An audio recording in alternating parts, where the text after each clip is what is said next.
Welcome to big news. నేను మీ గౌసుద్దీన్ షేక్. ఉన్నదే రాస్తా, చూసిందే చెప్తా. భారత్ మాకు మిత్రదేశమే. ఆ దేశ ప్రయోజనాలను ఎట్టి పరిస్థితుల్లోనూ కాపాడుతాం. హర్ముజ్ జలసంధి నుంచి భారత్ ఇంధన నౌకలు ఆ దేశానికి వెళ్ళవచ్చు. పూర్తి స్థాయి అనుమతులుంటాయి. ఆ నౌకలకు తామే రక్షణ కల్పిస్తాం. ఎలాంటి సమస్య రాబోదు అంటూ ఇరాన్ చాలా స్పష్టంగా ప్రకటించింది.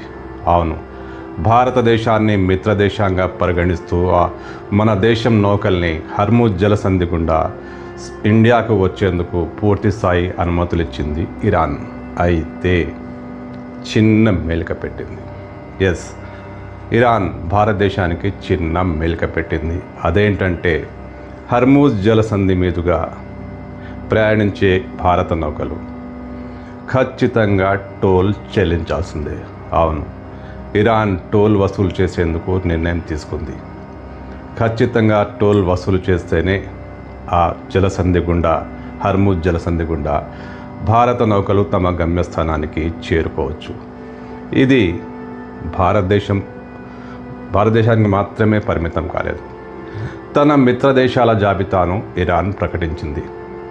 ఆ దేశాలకు మాత్రమే ఇక్కడ నుంచి ఇంధన సరఫరా జరపడానికి అవకాశం కల్పిస్తామంటూ చాలా స్పష్టంగా చెప్పేసింది. దీంట్లో Pakistan, Russia, China, Iraq, Bangladesh వంటి దేశాలున్నాయి.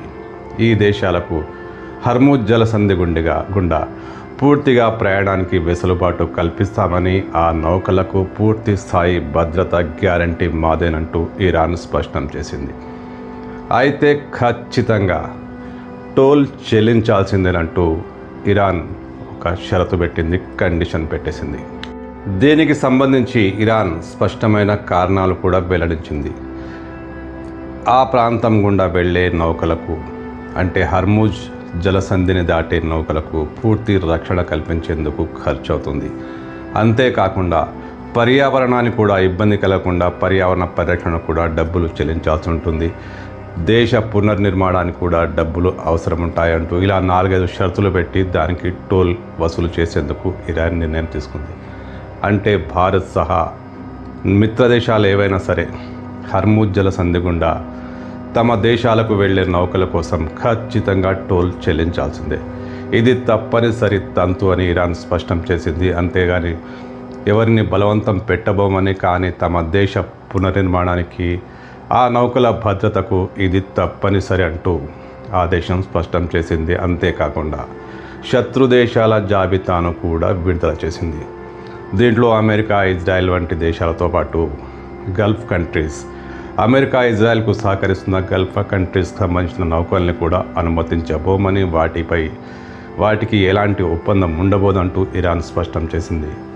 అంటే మిత్రదేశాల నౌకలు మాత్రమే హర్ముజ్ జలసంధి గుండా ప్రయాణం చేయగలుగుతాయి. దీనికి మాత్రం టోల్ చెల్లించాల్సిందే. టోల్ చెల్లించే ఇప్పుడు 2 భారత నౌకలు అక్కడి నుంచి బయలుదేరినట్టు కూడా సమాచారం అందుతోంది. రష్యా కానీ, పాకిస్తాన్ కానీ, ఇరాక్ కానీ, ఏ మిత్రదేశమైనా అక్కడ టోల్ చెల్లించాల్సిందే.